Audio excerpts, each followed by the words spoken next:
Baik. Nah, jika pada video sebelumnya kita sudah membahas tentang perubahan koefisien fungsi tujuan untuk variabel non-basic, nah maka di sini kita akan membahas tentang perubahan koefisien fungsi tujuan untuk variabel basis. Nah, jika di sini kita lihat tablonya sudah optimal, di mana berdasarkan tablo di sini berarti X2-nya itu tidak akan diproduksi dan X1, X3-nya itu kita produksi. Nah, sekarang pertanyaannya, bagaimana jika keuntungan X1-nya turun? Produk X1-nya itu turun. Apakah, tabel itu tetap optimal dalam artian X1 dan X3-nya itu tetap diproduksi atau akan tabel tidak optimal dalam artian berarti X2 kemungkinan akan diproduksi. Nah, jika keuntungan produk pertama itu menurun dari 60 menjadi 56, bagaimana jika keuntungan produk pertama itu menurun dari 60 menjadi 48? Nah, kita lihat di sini ya. Nah, di sini diketahui bahwa C1 itu adalah keuntungan produk 1, yaitu koefisien dari variabel basis. Nah, dengan demikian berarti yang mengalami perubahan itu adalah koefisien basisnya. Nah, karena perubahan koefisien variabel basis itu mengakibatkan solusi optimal juga akan berubah. Kita ingat ya, berarti kita perhatikan di sini karena soalnya memaksimumkan, berarti agar tablo tetap optimal dalam artian tidak memproduksi produk X2, koefisien C1-nya itu harus non negatif. Sedangkan jika C1 negatif, berarti kita harus melakukan iterasi dari awal. Dalam hal ini, Z mungkin berubah dengan memproduksi produk X2. Nah, asumsikan tablo itu tetap optimal dan kita akan mencari batas perubahan C1 agar tablo tetap optimal.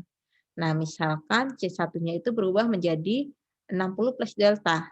Nah, karena tablonya itu tetap optimal, berarti variabel basisnya tetap X4, X3, X1. Nah, dengan demikian berarti untuk menentukan koefisien pada fungsi tujuannya, berarti kita gunakan sifat-sifat pada primal dual. Di mana sifat primal dual yang pertama itu adalah kita dapat menentukan koefisien C1 optimal yang baru dengan menggunakan simplex multiplier langkah pertamanya. Di mana di sini karena 60-nya itu berubah menjadi 60 plus delta, berarti di sini kita ubah menjadi 60 plus delta ya. Nah, kemudian karena di sini kita kali dengan matriks variabel non basis dari fungsi kendala, berarti di sini kita kalikan dengan min 2, 2 min 8, min 2, 2 min 4.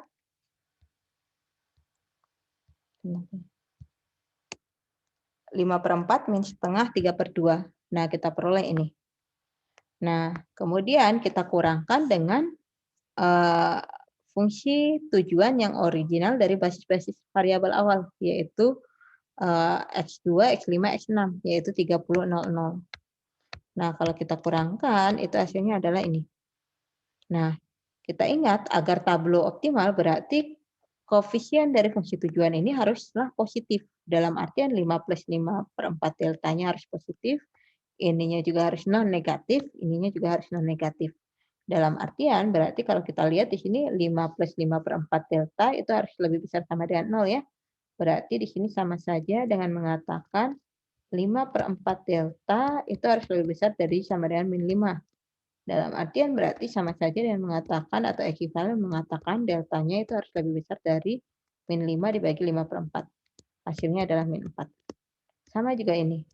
Berarti min setengah deltanya itu harus lebih besar dari min 10. Dalam artian berarti deltanya harus lebih besar dari min 10 bagi min setengah, yaitu kita bagi dengan min ya, berarti kurang dari sama dengan 20.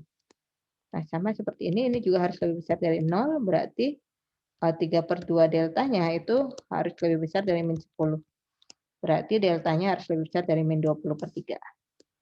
Nah, sampai sini berarti supaya kita memperoleh batas perubahannya, kita cari irisannya ya. Yang pertama tadi deltanya lebih besar dari min 4, baru deltanya kurang dari 20, dan deltanya lebih besar dari min 20/3. Kita ambil irisannya, berarti di sini batas bawah dan di sini batas atasnya. Berarti deltanya berada di antara min 4 sampai 20. Nah, karena delta di sini adalah C baru dikurang C lama, berarti kita peroleh karena C lamanya adalah 60, berarti C baru dikurang 60, masing-masing ruas kita tambah 60, di sini kita tambah 60, 60, 60, berarti kita peroleh C barunya di antara 56 dengan 80. Nah, kita tahu yang pertama, koefisien C1 yang baru itu adalah 56. Nah, karena masih terletak dalam rentang solusi, maka tablo tetap optimal. Dalam artian produk tetap diproduksi. Akan tetapi nilai Z baru tentu harus kita sesuaikan dengan koefisien barunya. Nah, kita tahu deltanya itu adalah 56 dikurang 60 sama dengan 4. Nah, berarti kita masukkan ke dalam sini yang koefisien fungsi tajian barunya tadi ya.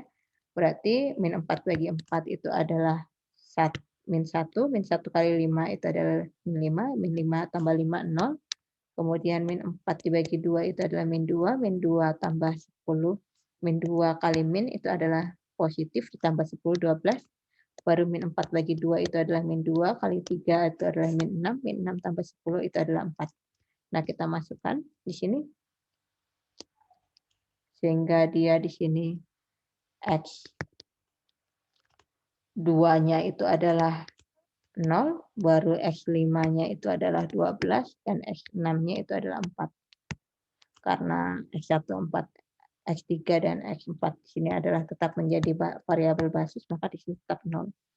Nah, tinggal kita masukkan saja ya. Berarti kita peroleh X1-nya itu adalah 2, X3-nya adalah 8.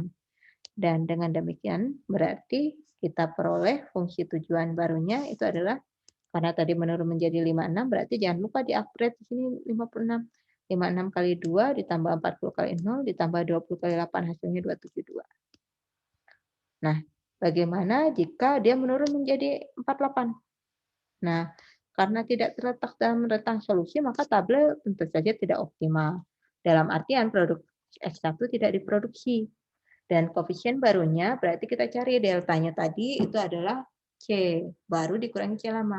Berarti 48 dikurangi 60 adalah negatif 12. Kita masukkan ke rumus yang tadi, berarti 5 ditambah 5 per 4 kali min 12, seperti itu ya, min 12 bagi 4 itu min 3, min 3 kali 5, min 15, tambah 5, min 10, min 12 bagi 2, min 6, min 6 kali min 1 itu adalah 6, 6 tambah 10, 16, baru min 12 bagi 2 itu adalah min 6, min 6 kali 3, min 18, tambah 10, min 8. Nah, kita masukkan di sini X2-nya itu adalah min 10, X5-nya itu adalah 16, dan X6-nya adalah min 8. Nah, tablo belum optimal. Dalam artian berarti kenapa belum optimal? Karena di sini pada fungsi tujuannya ada yang negatif. Nah, kita pilih kolom kuncinya. Kolom kuncinya kita pilih untuk nilai negatif terendah, yaitu min 10.